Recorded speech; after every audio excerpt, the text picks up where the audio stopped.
Ladies and gentlemen, please welcome Ellen DeGeneres.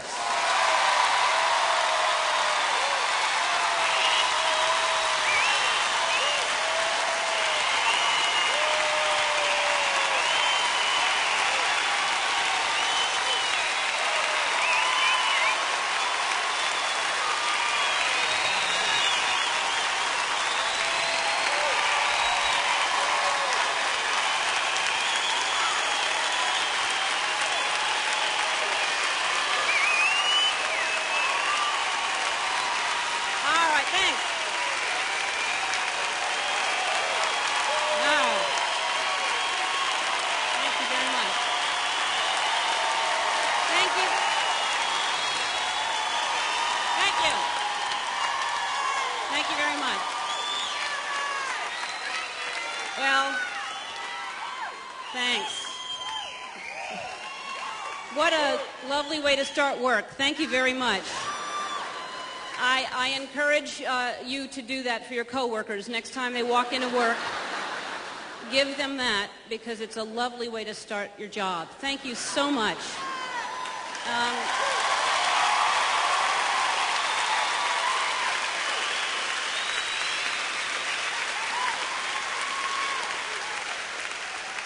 What's great about this, you think about it, you have a room full of people. Everybody is so different, and we're all here for different reasons. Everybody has a different story. Some people are longtime fans and bought their tickets the day they went on sale, and I'm always appreciative. There they are, 5 of them. And yet look at the seats they get. That's a shame. Some of you had to get babysitters, especially if you have kids. Some people, maybe you're in a bad mood. Maybe you had a fight with your boyfriend or your girlfriend or your husband or your wife or your lover or your partner or your roommate or your niece. The point is, you're in a bad mood. Now I'm going to have to work even harder to make you laugh, all because you have to have things your way and you won't back down. But that's all right, because we're all here.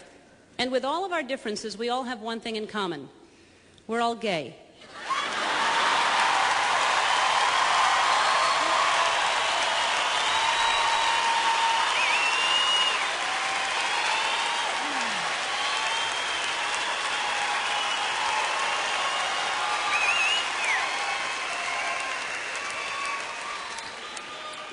Now there are people out there going, do they think we're gay because we're here?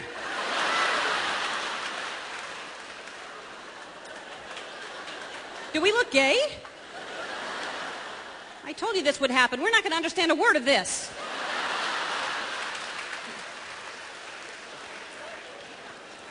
No, that's my one obligatory gay reference. I have to say something gay, otherwise some people might leave here tonight going, she didn't do anything gay. She's not our leader. What happened to our leader?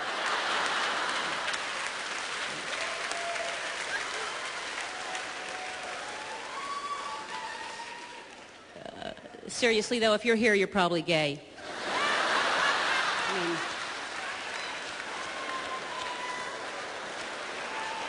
You have tendencies, you've thought about it. Now there are people going, I have thought about it. Does that mean I'm gay? I'm not gay. Is that how they get us? Now, I think the one thing we all have in common is that we all want to laugh, and that is a beautiful thing. So,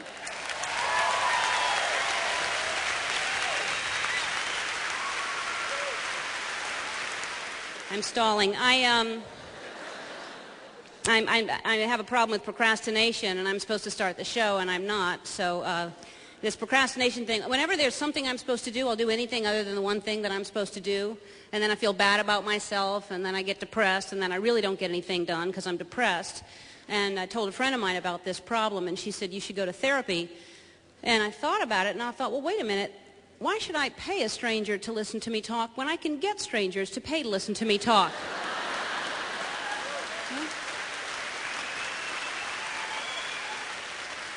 So that's when I came up with the idea of touring, and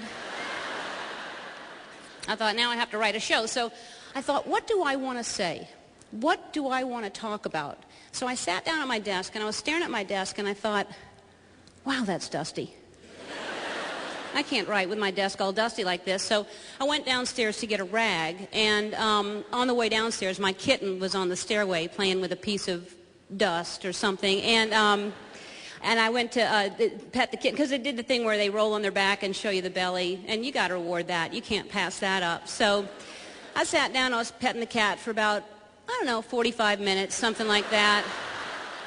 And then I went downstairs, and by that time I'd forgotten why I went downstairs.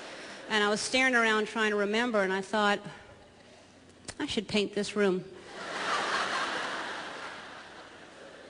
I wonder what color this is. It looks like a white, but I'm sure there's some fancy name for it. All these people, what kind of job is that, to come up with a name for paint colors? You know, all the different color whites, like eggshell or linen or lily or off, all the different ones, you know. And then I thought maybe yellow, you know, canary or banana or smoker's teeth, you know, something that would be... I thought, I've got to write, so maybe if I put music on, it'd be more inspiring. So I went over to the cabinet where I keep all my CDs. You should have seen that thing. Total disarray. Just, oh, everything. Meatloaf was next to the Cranberries, which I thought it'd be funny one night to organize it by food when I was drunk. Really nothing else was in there except bread. And just all kinds of weird, like the Doors and the Carpenters and Nine Inch Nails were together. And that doesn't help anything. So I thought, I've got to organize this. I can't put this off. And so I'm sitting in hundreds of CDs, and the phone rang, and it was a friend of mine. And I said, I can't talk, I'm writing. And so she said, I can't believe you. You're so disciplined. I have such a problem with procrastination. And I said, well, we should go to lunch and talk about that. So we went to lunch, and we were talking about procrastination, and the waitress overheard us, and she said, I have a problem with procrastination, too. I said, really? Get my sandwich. And so... But that's when it hit me, that's what I should talk about, procrastination. That's a problem everybody has. That's universal, procrastination. And then I said, oh, who am I kidding? I'm never going to get around to writing about procrastination. And so my friend said, that's why I brought this videotape. If you watch this guy, he keeps you focused, he keeps you on track, you'll never procrastinate again. So about a week later, I'll pop in the tape. I find that if you don't press play right away, something's on TV. All the time. We have 700 channels now. When did this happen? When I was a kid, we had 5 channels. We didn't have a remote. You had to hate something bad enough to get up and walk that 5 feet to change the channel. Damn bonanza, those horses are so much louder when they run. It was a simpler time back then. You know, we were so easily entertained. We would watch anything. We would watch a flying nun. We'd watch a talking horse. We are so much more sophisticated now, watching people eat bugs and marry strangers for money.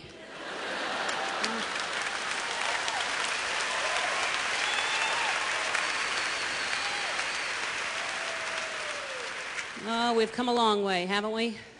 It's enough to make you miss Mayberry, isn't it? Oh, that was a great show. Man, the pace on that show. Nothing ever happened on that show. When there's time for whistling, there's a lot of time on a show. Everything was different. It was just slower and longer. Commercials were 6 minutes long, telling us how delicious cigarettes and alcohol were. You know? Man, those people were happy smoking and drinking, weren't they? People are still happy in commercials, but now they're concentrated in 30 seconds. They have to be happy in 30 seconds. And there's some happy people, too. That woman in the shampoo commercial, she's happy. She's too happy. I fell for it, though. I bought the shampoo. I got to tell you, I was shampooing for a good half hour, and I never got that happy. Finally, I just had to fake it, you know, because